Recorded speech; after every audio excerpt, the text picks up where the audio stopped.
done that so many times I forget to push the start button. I'm like, I need to record it. That goes back and records in the past, right? So we still No, Can't hold him hostage for bad language yet. that's okay. I would have said it too. Well, you know, it goes back to, well, what do you want from your professional development? We can all do it the same. We can do it the way we've always done it, and we can get traditional PD, and we can all sit in the same room. But guess what?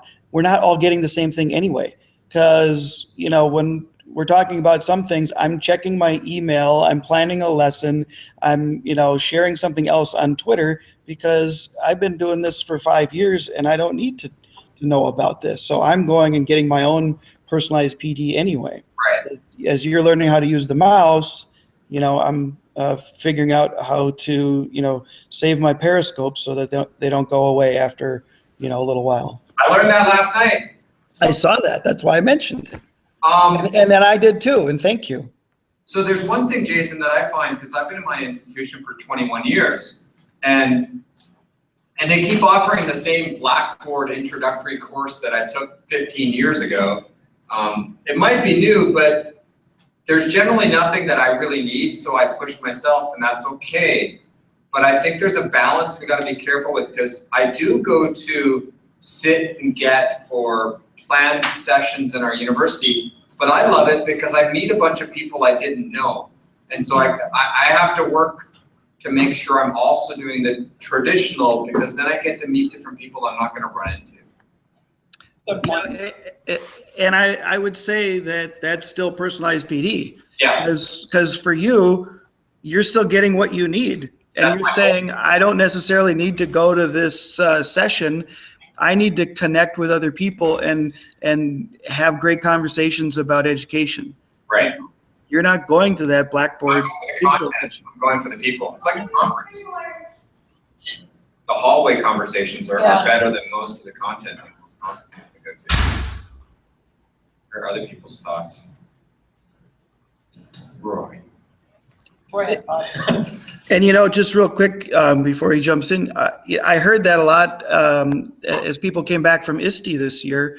Not that there's anything wrong with ISTE, but that, you know, they've gone a couple times and it's, you know, whatever it is, 300 sessions going on at the same time, and some of it's new and some of it's not, but they go to see the people and connect with the people and meet their Twitter friends in person, and, you know, and hack the ISTE conference by, you know, having an impromptu conversation in the hallway about something, and then more people come over, and they, you know, so that's, you know, that's the essence of this. If what you need is to go to a conference, then that's what you should do. If what you need is that intro to Blackboard, that's what you should do. If you need to connect with people and talk with them and be energized and rejuvenated about what you do as a teacher or a coach or professor or whatever it is, then that's what you should do. That's what this is about. So we can get people to keep moving and keep progressing.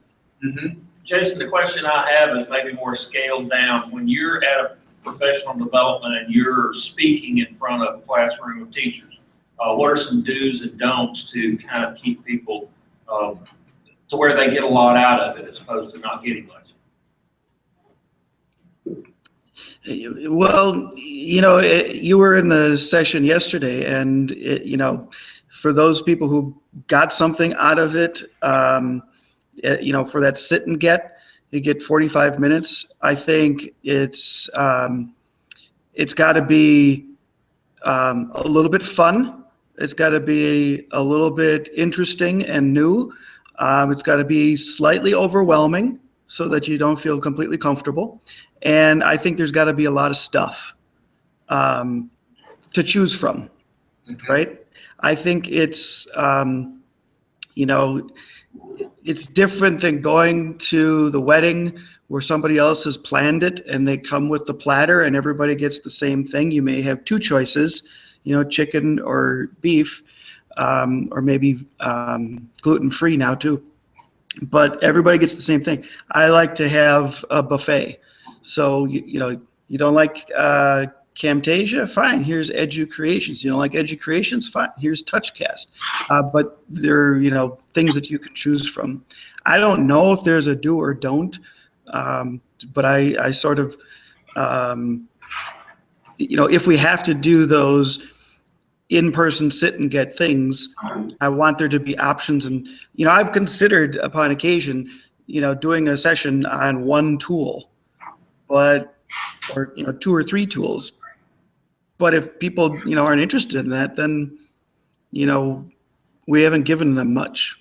I want to give options. And if, 5 minutes into my presentation, you go, oh, this is the thing that I needed. Save as doc is going to change my life because it's going to take this Google Sheet and allow me to read it because it makes everything into a Google Doc instead of trying to read in those sheets, the little cells, and you spend the rest of my session figuring out how to convert everything to save as doc and into docs. I'm like, yeah, that's a victory. Buffet. Present the buffet. When doing a presentation, I almost prefer to do it like my classroom where people are up and moving around and actually interacting with stuff. I know that's hard to do in 45 minutes. But even just a little bit, and it's hard in a small classroom, and it's hard to plan if you don't know what the thing looks like. Right. Because if I was planning something in my classroom, you could do something really cool. You're going to plan something in a school that you've never been in before, or a conference room you've never been in before. It's really hard to come up with something that's not sit and get that's going to work. That's what I got next week.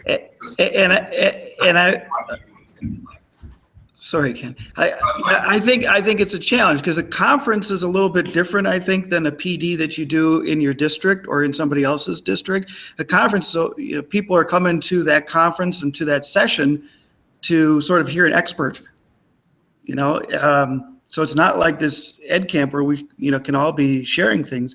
And I've done that too, where okay, we want you to go and apply this stuff, and I've left because now I'm like, hey, I can go hear somebody else say a bunch of things. So I mean, that's a little bit of a challenge. Well, I feel like that's, if I'm doing some sort of campus staff development, I do instructional media, so I help the teachers with resources and incorporating technology. And if I'm offering something that they're going to come to on their conference period, I feel like they're coming to me like I am the expert. And so I have trouble sometimes coming up with something that's going to be more interactive because I don't know if one person's going to show up or 10. So I'm like, well, I don't know who's going to show up, if anybody. So I need to have something that I can give them something pretty quickly, show them how to do something, try to let them practice a little bit or ask questions or whatever, and then they go on down the road. So I don't know how to kind of change that up when I offer something like that, no matter what it is, whether it's an app or a website or just some sort of tool. I don't know how to handle that. What if you sent out an introductory typed video or pre-taught the tool or app to make it gain interest? Then when they came to you, you could immediately jump in with an application or the creation part of it.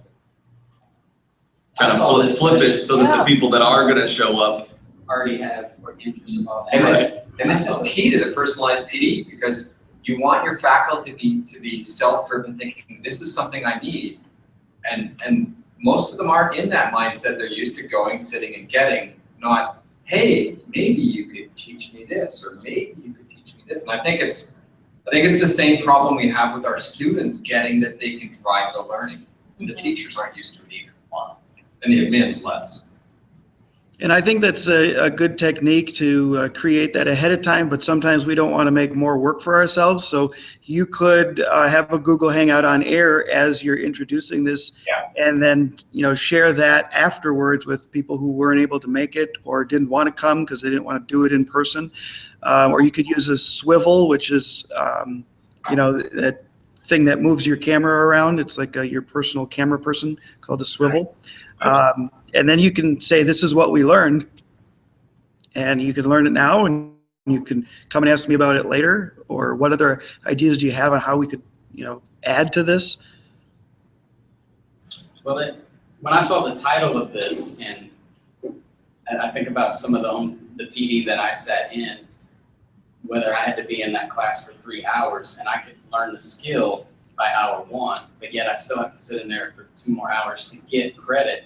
But if I can show that skill after hour 1 and accomplish that task, should I still be able to get my 3 hours without sitting in there for 3 hours? Exactly.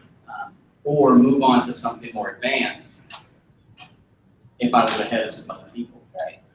Use it to create something for your class. When we plan stuff, I love doing that. Here's the stuff, and it's Yeah. 10-minute bleh.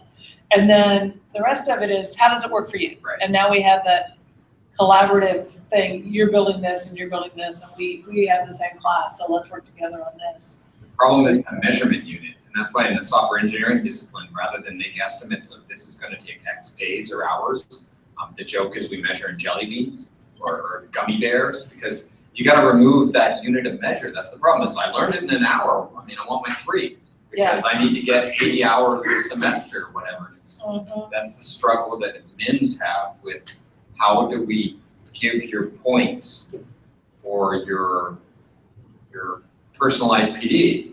My boss, when I have my interview, because I'm not taking enough credits, and he goes, but you're writing about this and this and this. How many books did you read this, Ken, about pedagogy? Well, give him a list of 6 books I read. And he's like, well, most teachers haven't read any. So I should be giving you credit for this stuff you're doing on your own. That's my personalized PD. So I got lucky, my boss suggested that. But we gotta find ways to get that in our. Right, and we have to stop checking those boxes of the 3-hour boxes, but if we do have to check those boxes, well then, we call it going ape, apply, practice, and explore. So once you've learned that skill, or whatever it is that you needed to learn, then how do I apply this to my students? What can I create with this for my students, and then practice it? Can I do something else with it? Can I do it, so that I can show them how to do it, and then explore, how else could I use this? Ooh, I could add it in this lesson, or I could do this other thing with the same tool that we haven't done before. And so that, that can, I guess, eat up that time, or you can sit in the room and learn something else. Right. It's like Tyler said on Monday, of letting your students run, don't hold them back, and our teachers as well. It's exactly what personalized PD is all about. Would we have, in our flipped classroom, would we have our students watch the video even if they already knew the content? No, they don't have to. They don't have to watch the video, which is my answer downstairs. Yeah. And I think there's a good reflection on us as teachers as well, where we're like, but I want to make sure my student watches the video. But then when we do PD, we're like, why the hell do I have to? And oh, yeah, I'm putting myself in the shoes of my students. Put those 2 things together and see if they really mesh. And then the admin to teacher and the teacher to the student relationship, we kind of got to reflect on that. It's important. So maybe that's one way to put it to the admins. If your admin sent you here, they obviously are interested in you being innovative. Right. So perhaps you can say you want us to innovate in the classroom. Let's model that with our teachers when we do professional development. The only way they're going to know what it feels like and what it looks like is to get to experience it themselves. Some people will glom onto it right away and be, all right, I got it. But then you've got the others that have to touch it and feel it and do it. And I'm just sitting here thinking, how do we make this happen here, where we have the box? You got to check boxes. We're in the state of Texas. There are boxes. Right. But you there's ethically justify that checkbox based on other criteria. and so for that same group of people that are like, well, we're letting you teach in so many different ways, and we're letting you, be reasonable and be fair and be consistent with grading, and we're muddling through with some of the mastery stuff and other things, trying to fit that into a box. Mhm. This is the same thing. Is how are we going to fit this into that administrative box to make the administrators happy? So Right. maybe that's one path. It's like, you want us to do it for the kids. So I think that's what it goes back to. And I also think that, our goal, I guess, because they pay or sign the paychecks, our goal isn't to make administrators happy. Think back to several years ago when people started flipping, right? You were out there, you were unicorns, you were, you were just by yourself sometimes, And so you've got to go out there again and say, look, this is a better way. I can't be held back. And if you want research, read Daniel Pink's book, Autonomy, Mastery, Purpose. That's what this is about. This isn't about checking a box to give you accountability and show that I did this and, and you have control over it and all that kind of stuff. This is about, I need something for my students. I'm going to have to do it anyway because my students need it. But this is going to allow me the time and the flexibility and the energy to go and do more of it. I'm going to do more because I want to, because I'm a professional. And I'll throw in my share bias, Jason, there too. And I realize this with my administrator, that I'm doing all this stuff, but if I don't make it visible to my boss, all this stuff I'm doing, then he doesn't know, or she, in this case, it is a he. And that's where it becomes the onus on me to blog about the stuff I'm reading and to blog about the stuff and sharing with my colleagues who might go, I don't know you, Ken, but I read this thing you published or what I talked to you. So we got to make what we do visible as well, and a lot of us don't. I wonder how much bad PD happens and nobody complains about how bad it is. Right, because they're just reading their email on Facebook while they're in the PD section. I imagine every teacher goes through like 3 hours of PD where you only need 15 minutes of it. Just wonder how, if a lot of teachers say, hey, there's a better way, instead of no teacher saying there's a better way, or one teacher saying there's a better way, maybe there'd be a better way. It's kind of like a rite of passage. You kind of have to sit through these things every year. You just kind of muddle through it. Then you go about the things you needed to do while the 3 hours pass. And the problem becomes that when we all go back in August or September and we're all excited and energized and ready to go, and we get back and they beat us down and beat us up, and by the end of that first day, we're like, oh, well, I guess that's over at least. I want people to come out of that first or second day of professional development at the beginning of the year going, let's run through brick walls. Here we go. Like It'll be a great year.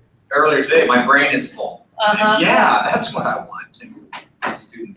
Yeah, and if they get done with that first day of PD at the beginning of the year and go, oh, I'm glad that's over, or at least now we can get to the real job of being a teacher, then there's a problem there. We want professional development to happen because of what we do, not in spite of what we do.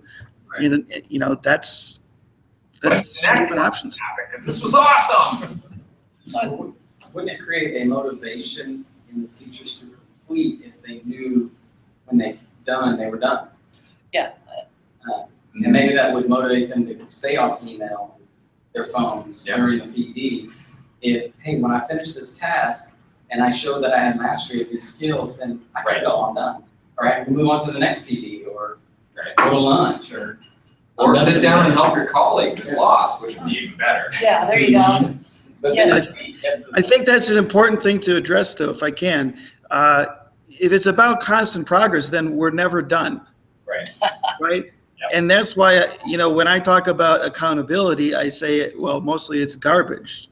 It's the a-hole of accountability because we keep, jumping down in it and we never get out. Sorry, was that offensive? That's all right. But this is how we get around that, where we have to create, fictional artifacts and all that kind of stuff. We say, well, yeah, I'm going to keep going. The reason I don't need your 3 hours is because I've already done 3 hours on my own because I'm interested. I need it. I want to keep making constant progress. And that's why, like Ken, you say, well, I already read 6 books. Well, so I don't need your 3 hour session on whatever it is I read 6 books on. I already got it. Right. Because I'm going to keep going. But I constant progress. don't want to lose those teachers. I don't want that teacher goes, oh, I'm done. Can I go home? And no, I want those teachers to become engaged and active in helping the other teachers, not I check box and I'm gone.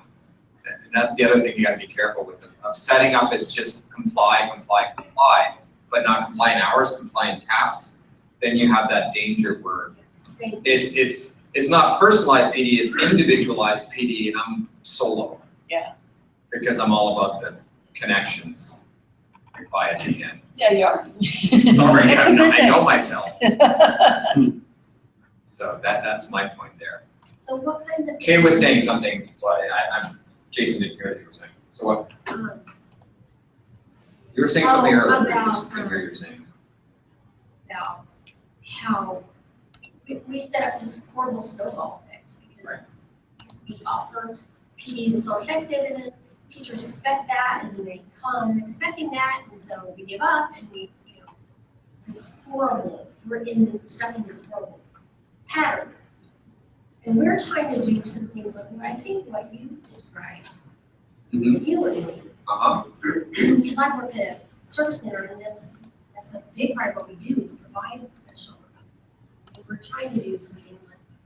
I think you can onboard a larger group by having, it's like Jason was saying, there's a lot of us that were the lone wolves of flipping, or the lone wolves of all sorts of stuff. It's not just flipping, we're always on the leading edge of curves of stuff, because I get bored. Katie gets bored, we do new stuff. But getting those people connected with people like that, like, for me, the big thing about my Open Flip course isn't I'm teaching you the 4 pillars of Flip Classroom. It's I'm connecting. Helene Marshall knew Carolina Butriaga in Colombia and introduced her to me. And then Carolina hooked up with April Gunnerath or with Crystal or with Katie. And I'm connecting people, and then those people aren't lone wolves anymore. And then they get excited about that type of education, and maybe they're gonna go do something like that. Because what I'm doing because I saw someone else doing it and I participated in something like that. And not everyone's gonna be a leader that way, but you're gonna find some leaders in your school that are gonna drive that kind of thing and get excited about it. I'm not a trainer, I'm a teacher. All the stuff I do about teaching teachers is because I get bored and I just wanna do it.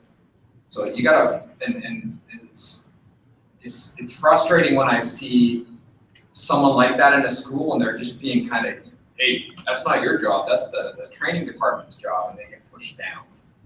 And administration should really embrace those active people.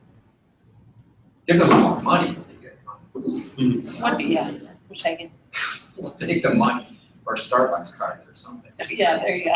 That's even better. Ken, could you repeat her question? I couldn't quite make it out.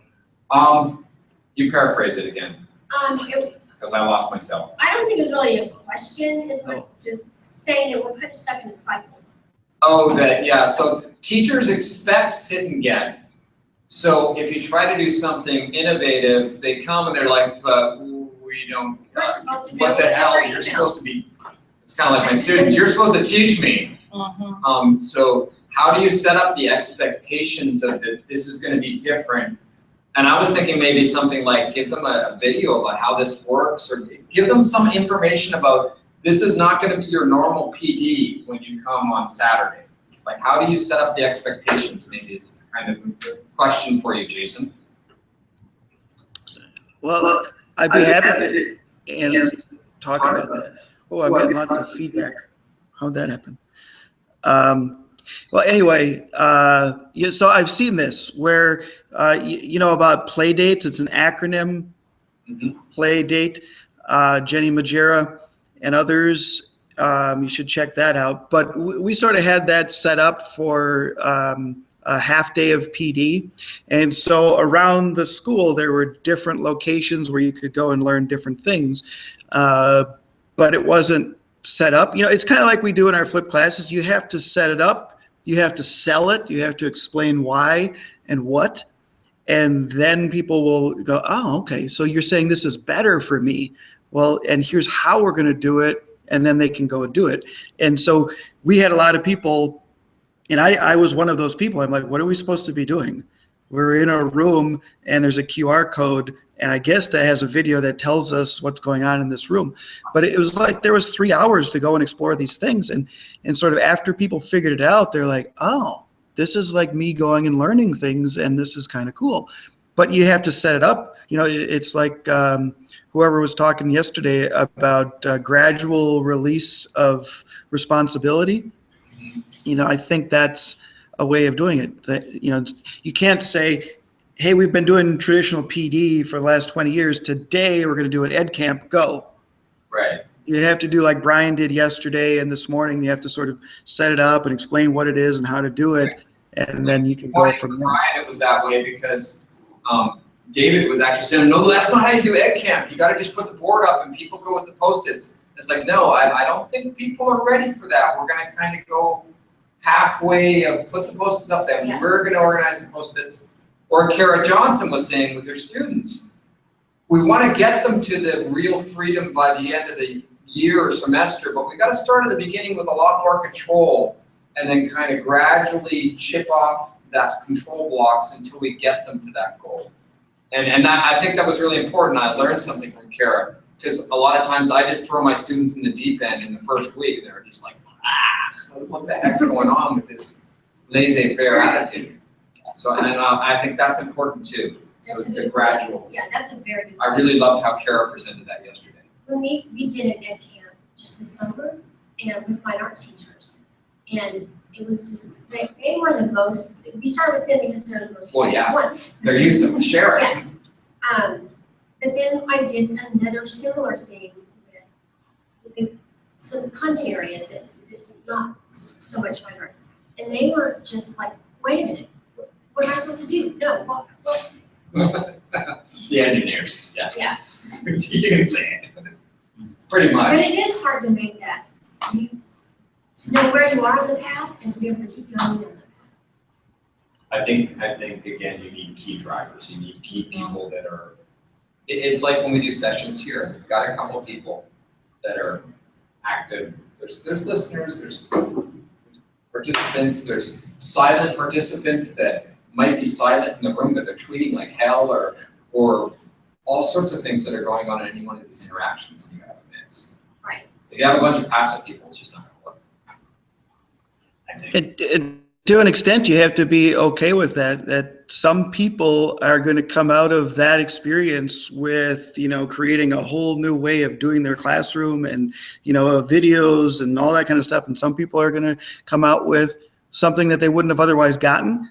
Yeah. But it's going to be less. Or more, Jason, because even with my open flip things, Right. we have, the open flip works, we have 1 week with each pillar, and then I would have a conversation I'd invite Jason and Katie and say, we're gonna talk about flexible environment this week. And we have a half-hour session and we're talking, and I try to get other people asking questions, and sometimes that happens. But other people said, yeah, I really love that. And I'm like, who are you? But they were watching it and they were getting so much from it. And that's cool too. Surprisingly, every learner is different. Yeah. Fair. They're not all like me. Other ideas? Is anybody doing pathways of some kind? Creating pathways for your learners? No. Tell us about these pathways. us. Well, we don't know what they are. I'm telling you. Oh, So it came from looking at how do our brand new teachers have a pretty developed pathway. We have to do these okay, 20 things to be a brand new teacher. okay.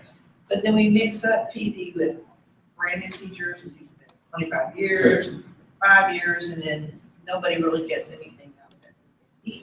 Okay, So we're looking at creating, and it kind of came out of the Google Educator Level 1 training. too. okay, Creating some different paths that might say, okay, I need a pathway in, I want to be a video expert. Like we do a flipped learning pathway. So within that pathway, you would take some face-to-face courses. You would create a group that you would be, you might do an online discussion with, or you might have an hour of some kind of a something. You'd have a project you had to do. right, But to graduate from the pathway or to complete the pathway, you have to train in right. that. And You that's have to excellent, become the expert in that. and that's excellent.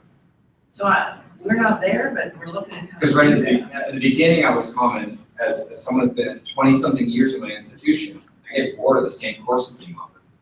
But I love it when I meet all these new teachers that I didn't even know or that in the arts department or somewhere, as our university's getting bigger. I think it's really important to pull in those senior teachers and involve them and get them to do the teaching as We well. don't have enough people to do it. Right. That's part of the reason But PD is get the not faculty doing it. quality. you're all teachers, why can't they? Exactly, that's what I do. I'm a teacher. I'm not a PE person. So I think everyone should be teaching. I think you just solved a huge problem for me. Yeah, I mean, that's just like, we have 300 teachers here. right. And my job is gonna be to work on professional development for 300 teachers here. And you should be watching And- Julie's show. And then, Jason is saying they need the individual learning thing, which is a great thing to do, but I can't do it all now. And not all teachers like that style. But if we could start with a few pathways that were where we want the school to go, and then start building in the individual things for those folks that are ready for individual things, that might make my life a little better and easier Well, and to wrap my brain around rather than panic. we talk about not making it, you don't have to pick the pathway if you don't want to. If you want to take this course out of this pathway. and this Make your course out own of if you this want, but pathway. there's pathways defined. But if you want it to be good at this thing.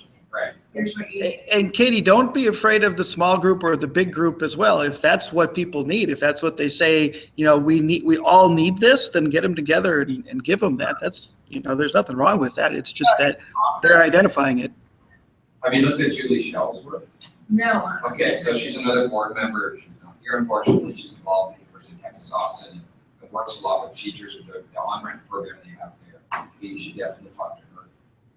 She takes care of this, so Julie's great. That's just kind of like, you hear those tidbits that make your brain go, okay, wait. Yeah. Now I can wrap my mind around it, so thank you. It's kind of like that menu that we saw, and this made me, Mhm. looking at how can we use that menu idea to show the different pathways. Yeah.